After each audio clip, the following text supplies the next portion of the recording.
Okay, folks, we got what came out of what we did before. Yeah, there's a little water in there. And then we have this. So we're gonna put that in there so it's all together.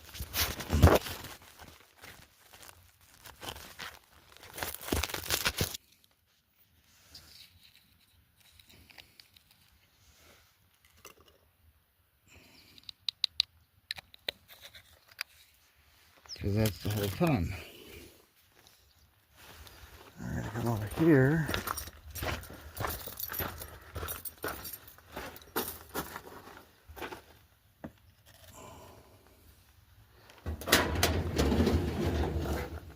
This over here. So some borax.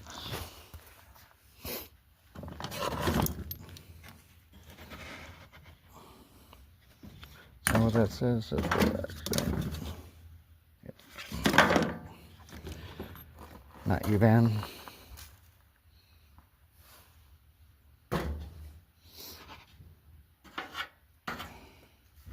We're gonna fill this up.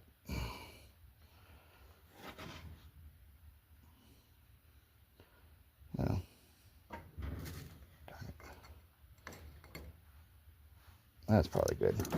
And I add more. And I probably should have added more the last time too. Alright. We got our soap in there. Yeah, it's laundry detergent.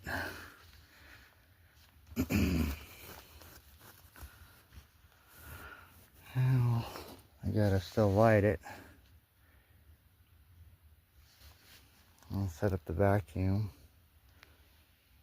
Make sure the generator's running good today. And usually takes about 35 minutes. Alright.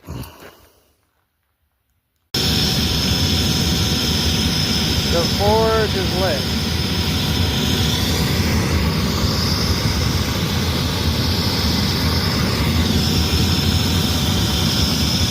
So, let's just say the power cuts off and the vacuum cuts out. First thing you need to do right away, turn the gas off. Number 2, thermal shock. My forge is cold, so that's okay. While I warm up, it's going to evaporate the water that's inside of my crucible. I wouldn't put a wet crucible in a hot kiln. That's what you don't do. Thermal shock, you know, causes things to tend to explode. So there's two hints on not blowing yourself up. It's a little tricky getting this forge lit. The way I have it set up is that I have a preset, and then the can is another one, obviously.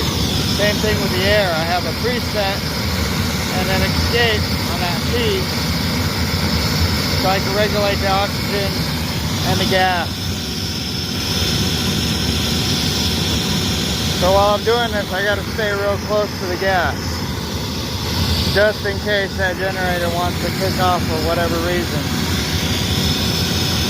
Alright, about 15 minutes to warm up. I usually leave it in about another 20, usually 25 really.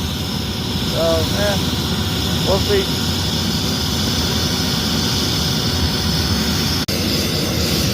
Alright, so anhydrous borax is I think it's like 3 to 10, something like that. 1 to 10 or 1 to 3. But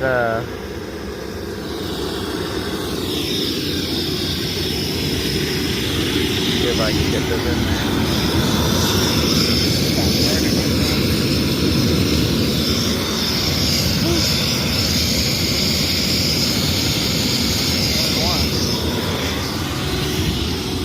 I don't want it to be as viscous as last time. I was going to use a cone mold. I have a cone mold here somewhere, but I cannot find it. So we're going to go ahead and just hopefully have a big clump to go in the water.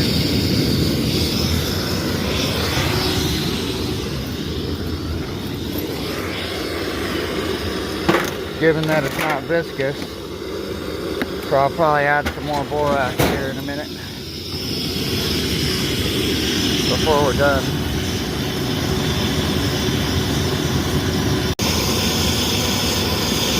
Alright, I added another scoop of borax, so it's been about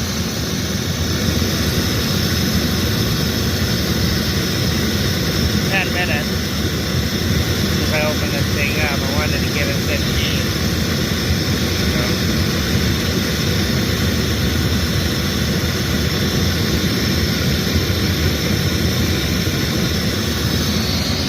Super hot. Alright, it's time.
Hopefully you can see that.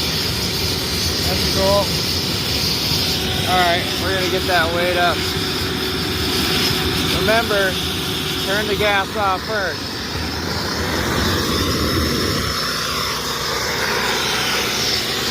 Then the air. Oh, that's cool. Alright.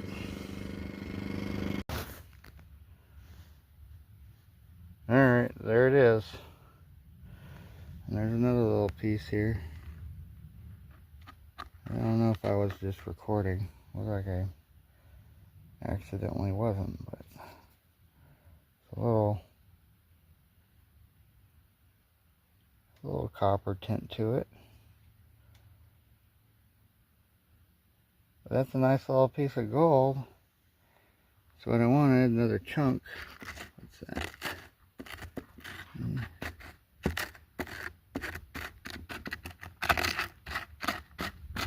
Usually it's pretty obvious in the slag. Kind of christening my pan at the same time here. My new Keen pan. Yeah, I'll get that other little piece and then we'll weigh this up. Pretty. Ta-da! Alright, here we go. This piece of gold. Chunk. Alright, 1 gram. And we got this little dirty piece here. It's dry.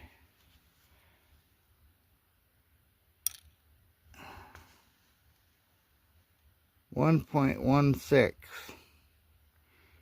is the recovery on my ton that was screened from quarter mesh, and then twice through the RC1, and then sluiced, and then melted. Looks pretty nice, probably about 18K. Okay, 1 point. It doesn't want to decide. That's cool. It's pretty. Alright, well, the other thing is I need to clean out this bottom sluice box and pan it out. I haven't done that yet. And that was from 2,500 pounds. Second sluice, you know, but I'll probably do that in the next video. And then, yeah, we'll get to the mine. We'll get there. Alright. Voila. Some gold. Give you a nature shot. I really like this area here.